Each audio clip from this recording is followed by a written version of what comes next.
Bonjour à tous, bienvenue dans cette nouvelle édition du Grand JT des Territoires sur vos chaînes TNT régionales et sur TV5 Monde. Voici tout de suite les titres de l'actualité de ce journal. Les mouvements de grève en Martinique et en Guadeloupe contre l'obligation vaccinale des soignants ne faiblissent pas. Et vous verrez dans le reportage à suivre de Via ATV, les barrages routiers installés par les grévistes ne sont pas sans conséquences sur la vie d'habitants parfois excédés. Tandis que de nouvelles mesures pour lutter contre la pandémie viennent d'être annoncées, certains départements comme celui de la Haute-Corse, où l'on retrouvera dans ce journal l'équipe de Télépaésé, ont renforcé le contrôle des passes sanitaires. Vous êtes récompensé, faire un geste écolo et gagner des cadeaux, eh bien c'est la promesse tenue d'une nouvelle borne de collecte de verre innovante et connectée. On vous emmènera à Limoges en Nouvelle-Aquitaine pour la découvrir. On finira cette édition par des images de nos confrères de 8 Mont-Blanc, des images plutôt insolites de participants au concours du plus beau cri de cochon. Un reportage qui va vous emboucher un groin. Mais voilà, comme je vous le disais à l'instant dans les titres de ce journal, des barrages routiers ont été installés par les grévistes martiniquais. Résultat, l'île est totalement bloquée. Il faut parfois 3 heures pour parcourir une trentaine de kilomètres en voiture. Karine Chassol, Diana François Eudoxie, Jean-Marc Quarteron et Marlène Mec de Via ATV Martinique sont allés à la rencontre d'automobilistes coincés dans ces embouteillages monstres et chez lesquels on sent un véritable sentiment de ras-le-bol. Regardez. Des voitures qui avancent au pas ou pas du tout. La journée était noire sur les routes de Martinique aujourd'hui. Les syndicats avaient appelé à bloquer les principaux axes de circulation dès 4 heures, comme ici à Mao ou encore à Carrère et à Trinité. Appel entendu, camions et taxis garés en travers, barrages, sans oublier des tables, chaises et glacières. Les automobilistes qui ont pu passer entre les mailles du filet sont rares. Pourtant, ils sont nombreux à avoir pris la route avant 5 heures du matin, comme Bernard, parti de Rivière-Pilote pour rejoindre Fort-de-France. Le départ à 5h moins 10 de Rivière-Pilote et il est peut-être aux alentours de 8h là maintenant. Je suis à côté du pont de Carrère. Je ne suis pas contre le mouvement, mais c'est mal fait, quoi. Moi, je suis arrivé là à 5h du matin, je suis bloqué, je ne peux pas aller au boulot. C'est pas ce qu'il faut faire. Il faut bloquer les points stratégiques par la petite population. Le blocage, non, je subis, c'est tout. Je participe. Je subis. Tant pis pour moi. Alors moi, je suis tout à fait d'accord pour la mobilisation. Et je suis là depuis à 6 heures. Je comprends tout à fait. Les représentants syndicaux ont été reçus par le préfet dans la matinée et par le président du conseil exécutif de la CTM en début d'après-midi. Ici, à Fond-la-Haye, ce sont les pompiers qui bloquent la circulation pour peser sur ces négociations et porter une nouvelle fois les revendications de l'intersyndicale. Aujourd'hui, nous avons voulu faire comprendre aux autorités que nous sommes présents. Nous disons de respecter notre choix. Respecter le choix de la population. Nous ne sommes pas contre le vaccin. Parmi nous, il y a des gens vaccinés. Nous demanderons le libre arbitre. Okay? Et nous disons non aussi à ce pass sanitaire qui crée une discrimination sociale. Voilà nos revendications premières. En attendant, sur la route, certains ont opté pour une petite sieste, d'autres ont préféré enfourcher leur vélo pour arriver à bon port. Tandis que plane un possible reconfinement, que le nombre de contaminations s'accélère sur tout le territoire, les contrôles des passes sanitaires, et je vous le disais dans les titres, s'intensifient un peu partout en France, comme en Haute-Corse, et pour cause, le département compte 50 nouveaux cas par jour de Covid-19. Des contrôles qui ont pour but de sauver les fêtes de fin d'année, comme l'explique le préfet de Haute-Corse, François Ravier, au micro de Gilles Pierrecci de Télépaésé sur place. Faire cette opération aujourd'hui, c'est dire, compte tenu de l'expérience que nous avons maintenant, malheureusement, c'est dire que si on prend les mesures maintenant, il faudra sans doute attendre 3 à 4 semaines au moins pour arriver à une stabilisation. Dans 3 à 4 semaines, on est juste à côté des fêtes de Noël. Et ce qu'on souhaite aussi, c'est que les gens puissent passer des fêtes de Noël tranquillement, avec un virus qui aura très sensiblement diminué, c'est ce qu'on espère. C'est le prix de cet effort collectif, c'est voilà, au moment des vacances de Noël, quand les gens auront envie de se revoir, de se retrouver, de ne pas avoir oublié les gestes barrières, avoir fait descendre les taux d'incidence et le nombre de cas contaminés, c'est tout l'objet des contrôles qui se renforcent depuis ce soir. Et puis autre chose dans l'actualité, vous le savez peut-être, il sera interdit à partir du mois de mars prochain d'utiliser des chauffages extérieurs jugés extrêmement polluants. Et c'est cette mesure qui est loin de plaire à tout le monde que nous allons aborder maintenant avec un dossier brûlant, suivi par Alix Fourcade à TV7, la chaîne du groupe Sud-Ouest à Bordeaux. On ne verra bientôt plus de chauffage en terrasse en France. On dénombre 800 terrasses à Bordeaux, dont 20% de chauffées. Les professionnels s'inquiètent avant la fatidique date de l'interdiction, le 31 mars 2022. C'est une idée un peu saugrenue pour moi. Je suis pour l'écologie, mais là, je comprends pas trop qu'on tape tout le temps sur les restaurateurs. Bon, voilà, c'était pas la bonne période. J'aimerais bien mettre des bâches, des grands parasols, afin de protéger les gens qui veulent manger à l'extérieur. Aujourd'hui, j'attends une réponse de la mairie concrète, parce que je leur ai posé plusieurs fois la question, et ils ne répondent pas. On ne remet pas en question le dogme écologique, même si on pourrait en discuter sur l'empreinte carbone. On aurait pu faire aussi le choix de l'électricité qui est non carbonée plutôt que le gaz. Bon, enfin, on aurait pu faire des choix un peu plus souples et puis accompagner de manière un peu plus lente cette transition. Maintenant, on est devant le fait accompli, on va bien évidemment se plier à la règle, mais il faut savoir que ça risque d'être un peu compliqué économiquement. Pour aplanir les tensions, la mairie réunit tous les mois une commission terrasse avec les restaurateurs. On a déjà mis en place la charte des terrasses à Gambetta. Donc voir en effet les alternatives pour l'année prochaine, ce qui pourrait se passer et comment. Mais ils vont être très étonnés. Des plaids, à mon avis, vont suffire largement. En France, la suppression des terrasses chauffées permettrait d'éviter l'émission d'1 demi-million de tonnes de CO2 par an. Tout à fait autre chose dans l'actualité, entre les 16 à 20% de Français qui ne savent pas se servir d'Internet et le fait que 40% du territoire n'est pas encore couvert par la fibre optique. On est encore loin de la France, un pays 100% connecté, souhaité par le gouvernement. Alors en attendant, il existe des moyens pour lutter contre cette fracture numérique, comme à Frise, dans la Somme. Des précisions claires et nettes de Jérôme Aubron de WEO, la chaîne de la Voix du Nord. Je vais juste vous demander de chercher le site de la sécurité sociale amélie.fr. Faire une recherche sur le web peut paraître évident, du moins pour certains. Pour d'autres, manipuler un outil numérique est presque une source de stress. Il y en a qui se jettent dessus, se lèvent le matin, sont sur l'ordinateur.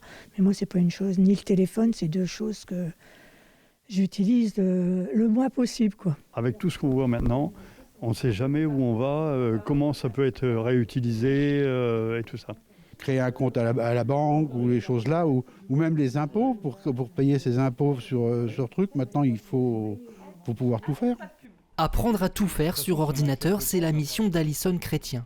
Médiatrice numérique, elle anime aujourd'hui un atelier à Frise, petite commune de 190 habitants dans la Haute-Somme. Est-ce qu'à votre avis, c'est le bon site de l'assurance maladie ? Création d'une boîte mail, prise en main d'un clavier. Pendant 2 heures, elle distille à ses élèves du jour de précieux conseils. Il est important d'apprendre les bases et aussi de leur donner confiance, parce que souvent les personnes n'ont pas confiance en elles et ont peur de mal faire. Alors nous, notre rôle, c'est vraiment de les mettre en confiance, de les mettre en sécurité, de leur donner les clés pour réussir à naviguer sur Internet sereinement. Savoir surfer sur le web est devenu un enjeu essentiel à l'heure de la dématérialisation. Impôts, sécurité sociale, Pôle emploi, d'ici 2022, l'État prévoit la numérisation de toutes les démarches auprès de services publics. Une transition qui pourrait bien aggraver la fracture numérique, notamment dans les communes rurales. On a 800 000 personnes aujourd'hui dans la région des Hauts-de-France qui sont en difficulté avec le numérique et on en a entre 150 et 200 000 sur le département de la Somme. Le numérique, s'il n'est pas accompagné, est un facteur d'exclusion aujourd'hui.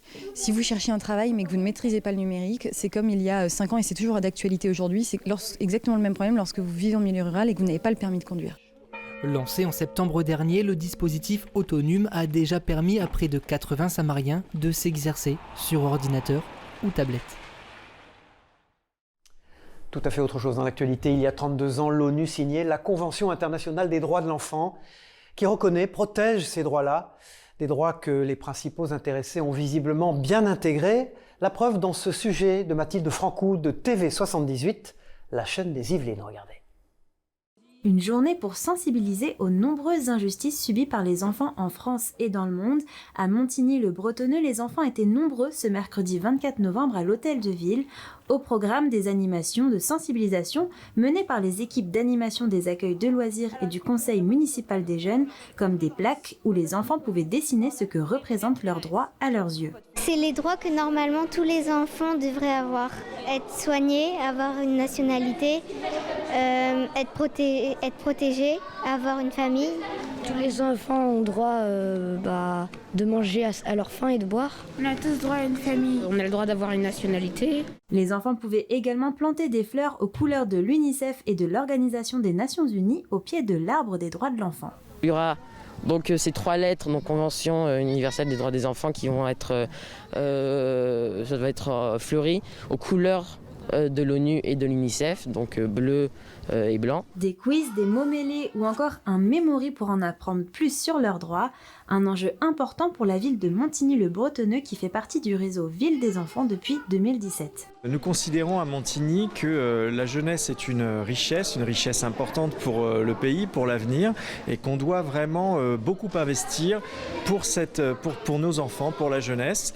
Une journée des droits de l'enfant plus que jamais nécessaire. Selon l'UNICEF, la crise sanitaire fait peser des menaces sur la santé, la sécurité, le bien-être et l'avenir des enfants. Ces derniers ont vu leur quotidien bouleversé par le virus avec la fermeture des écoles, les différents confinements ou encore l'arrêt des activités physiques ou de loisirs, des faits qui vont creuser davantage encore des inégalités existantes. Voilà, et puis cette fin de semaine, l'édition locale du Point, consacrée à Lille, comme vous le voyez sur cet écran. La ruée vers Lille, avec justement la revanche des ch'tis. Depuis le confinement lié au Covid, Lille connaît un grand regain d'attractivité. Un papier très intéressant de Geoffroy Defresne et d'Audrey Emery. Et puis vous le verrez dans cette édition spéciale Lille, pour ce géographe qui s'appelle Laurent Chalard, la métropole profite d'une économie florissante, mais doit encore améliorer son image. Également un papier sur le Brit Flop, comme on l'appelle. Malgré sa proximité avec Londres, la métropole de Lille peine à attirer des investissements d'outre-Manche. Vous le lirez également dans cette édition locale du Point, avec pour terminer un papier Imaginons un futur. Une agence d'urbanisme et un architecte construisent la métropole de Lille de 2051. C'est déroutant, vous le verrez. Voilà, on ouvre une page environnement dans ce journal. Nous le savons tous, le recyclage participe à la préservation de l'environnement. Alors comment nous encourager à trier davantage ? Eh bien, je vous en parlais dans les titres. Une initiative innovante et connectée nous incite à mieux collecter le verre en nous récompensant. Ça marche toujours. Plusieurs collectivités ont équipé leurs bornes de tri sélectif de ce nouveau dispositif. Alors comment ça marche ?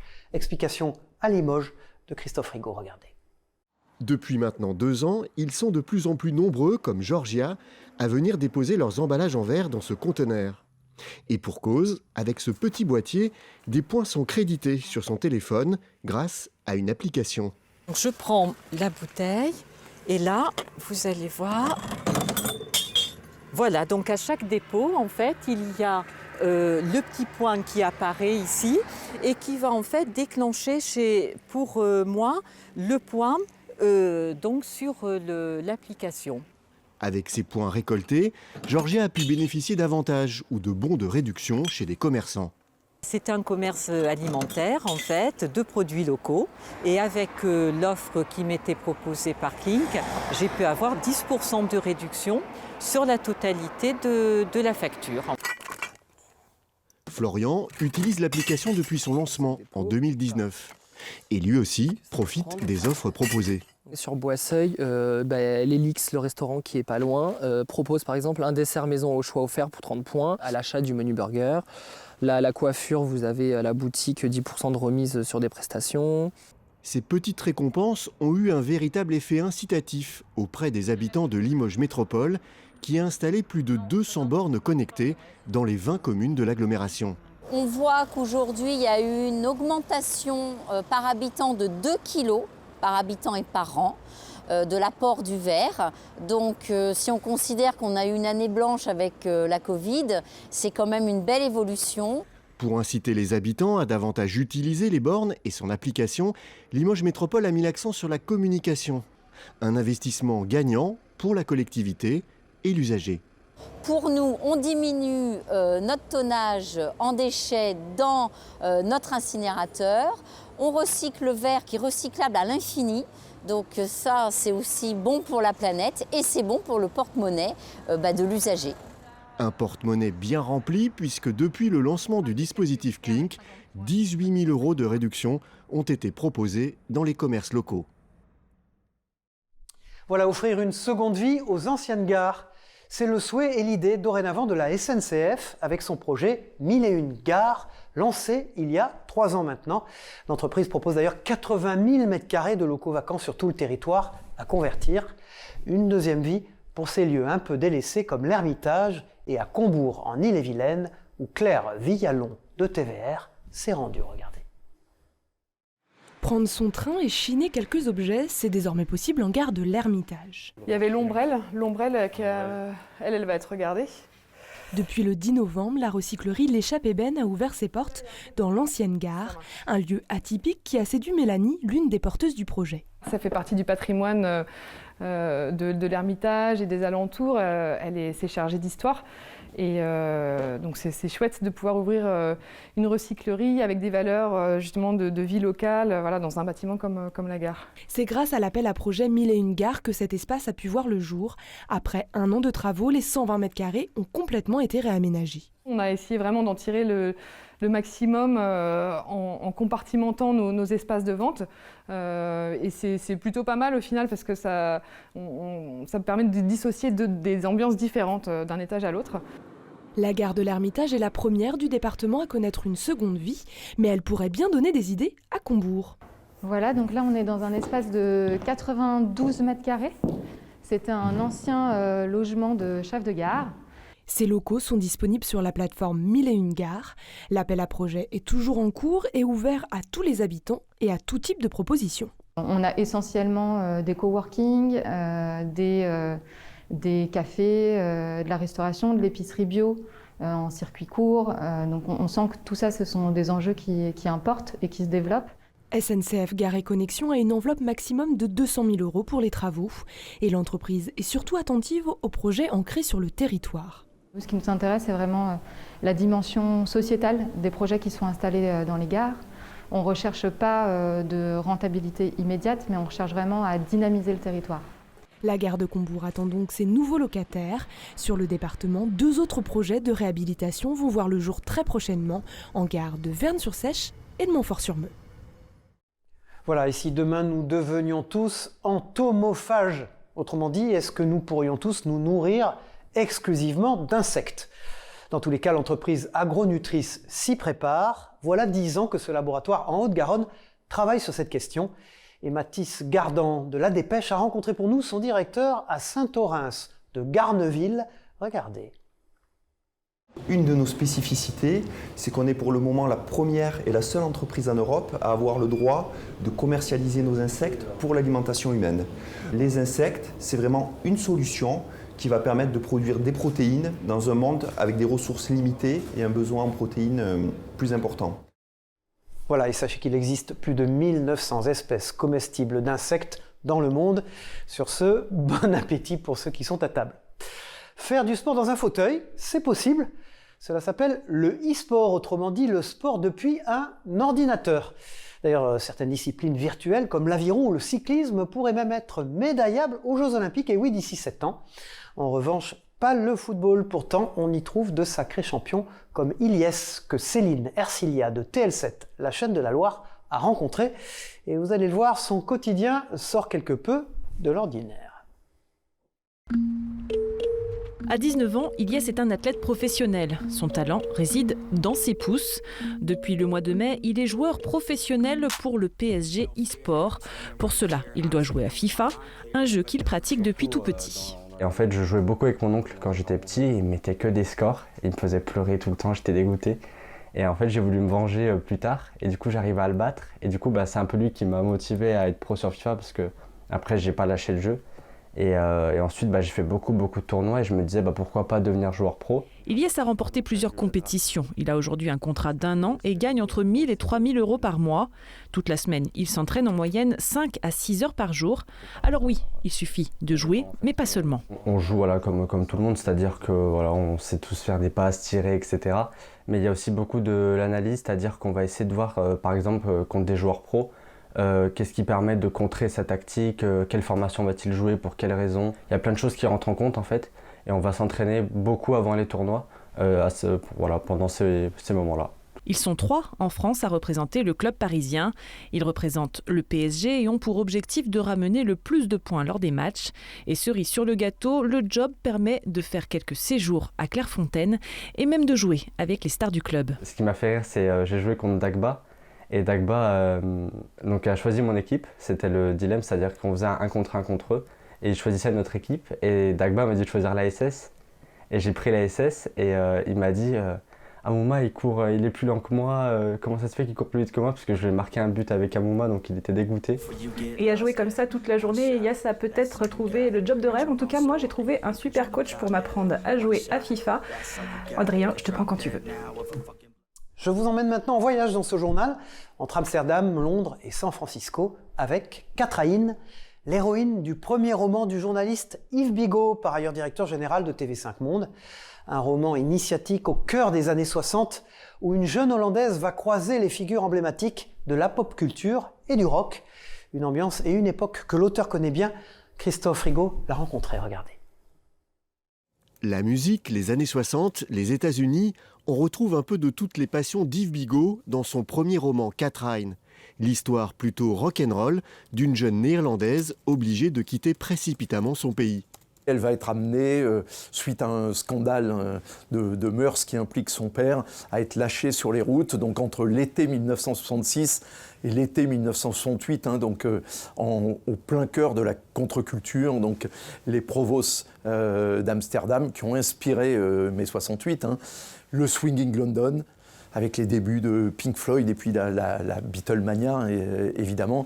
Et elle atterrit à San Francisco juste avant le fameux été de l'amour, où elle découvre le mode de vie des hippies et leurs rêves. Le roman d'Yves Bigot nous plonge dans une période fascinante, où la société s'est profondément transformée.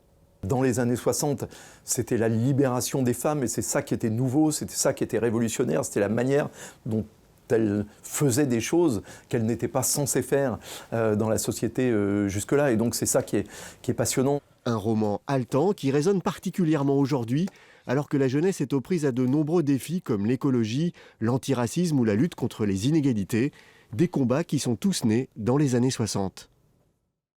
Tout à fait autre chose maintenant dans ce journal. Nous partons à Annecy, où, comme je vous le disais en titre, chaque année est organisé un concours de couinement de cochons. Lucas Ruc de Luc Montblanc y a assisté. Écoutez, c'est du lard lyrique. Dans le cochon, tout est bon, et cela passe aussi par l'imitation.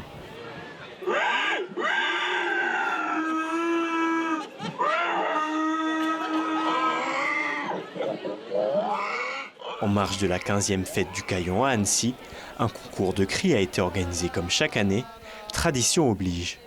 On s'appelle la fête du Caillon, donc le Caillon c'est le cochon en savoyard. Et pour faire une fête autour du cochon, il faut à tout prix qu'il y ait un concours de cris du cochon. Et on a des bons prestataires là. De bons prestataires qui se sont enchaînés au micro pour partager leurs tentatives d'imitation. De son côté, c'est carton plein pour Pascal qui remporte le concours, non pas sans un certain entraînement. On passe des soirées complètes dans une porcherie, dormir avec, causer avec, des apéros avec. Et comme l'amusement est un prétexte, l'ensemble des bénéfices réalisés par l'association organisatrice seront reversés auprès d'Action Humanitaire. Voilà, et puis du sport maintenant, avec l'arrivée en début de semaine des premiers bateaux de la 15e édition de la Transat Jacques Vabre. Un moment immortalisé par la caméra de Tom Gagnou pour Via ATV Martinique. Saluons l'exploit de Franck Camas et de Charles Caudrelier, vainqueurs dans la catégorie ultime, qui ont relié Le Havre à Fort-de-France en 16 jours, 1 heure, 49 minutes et 16 secondes. Bravo à eux donc. Voilà, et puis le magazine Surf Session, dont nous relaterons souvent les reportages dans cette édition, car le surf devient sport olympique à Tahiti en 2024 pour les Jeux de Paris.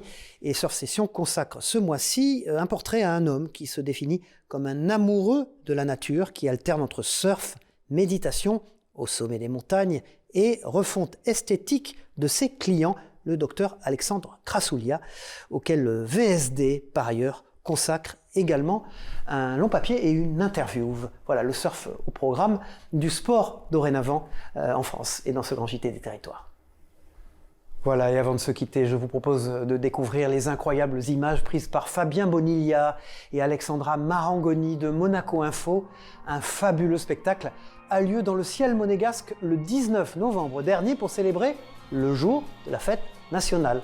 193 drones ont offert un étonnant ballet d'une douzaine de minutes à des spectateurs totalement émerveillés, comme vous le voyez sur ces images. Voilà, c'est la fin de cette édition. Merci de nous avoir suivis sur vos chaînes régionales et sur TV5 Monde. Au revoir à tous, à très vite pour une prochaine édition. Au revoir.